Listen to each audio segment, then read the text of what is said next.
Alright guys, here's my 2001 Vulcan Nomad 1500. The reason I'm making this video is because of that wheel right there. That's a Harley 21 by 3.5. I've got a 120/70 21 white wall Avon tire on, Avion, whatever you say it. But the reason I'm making this video because there's not much out there on putting a 21 on a Kawi. That is a Harley wheel. I don't know if I said that. Sorry, this video is just raw. Just gonna give you a few tips on what I ran into, because I know there's not much out there on it. Okay, first off, right here, this is the wheel spacer, the factory one from Kawi for the original 16-inch wheel.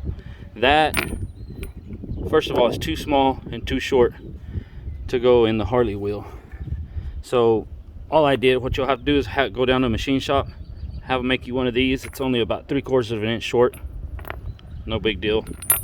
Another thing you're gonna have to do, the spacers between the fork and the wheel, you're gonna have to cut them. This is what I cut. I'm not gonna give you dimensions because I'm not liable for you screwing your bike up, but anyways, it can be done, guys. Basically, one's longer than the other one, that's why these are different, but when you end up cutting them, they're basically the same size on both sides. Another thing you're gonna have to do, all right, I had to pause the video real quick, is you're gonna have to change this original stock Kawi bearing to this bearing. Where is it? I don't know if you guys can see that number or not, but it's 6304 2RS/C3PRX. But anyways, what this does is replaces this bearing. This is the 1-inch Harley bearing. You can put the 3/4, but it's still not going to work because this is metric. The shaft, the axle on the Kawi's metric. So you're going to take this bearing out and you're going to replace it with this bearing. And what that bearing basically is the inside diameter is that of the Kawi, and the outside diameter is that of the Harley wheel. So you can use your original axle. Another problem that you're going to run into is you're going to have to take these rotors down to a machine shop and have them cut down to 11-inch. They come in 11.5, and as far as I know, I couldn't find an 11-inch for a Harley wheel.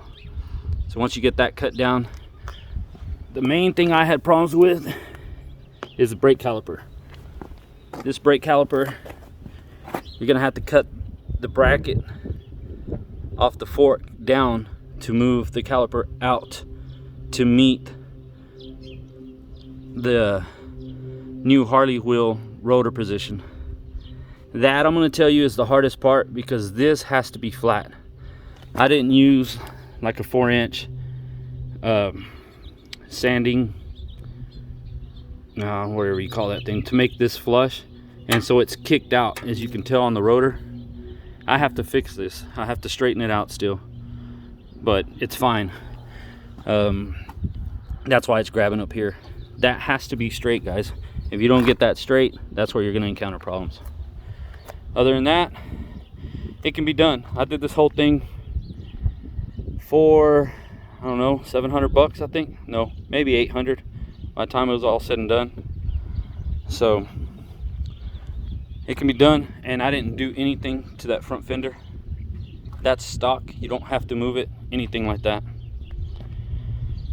So got some few little upgrades still coming that I got to do to this bike. I've had this bike since 2005. It's a 2001 Vulcan Nomad, and yeah, I don't know a dime on it. No sense in upgrading to a Harley. This thing will take me anywhere those go. There's IROC and the 51 Fleet line. But anyways, hope you guys enjoy the video. Thanks. Comment if you have any questions. Peace.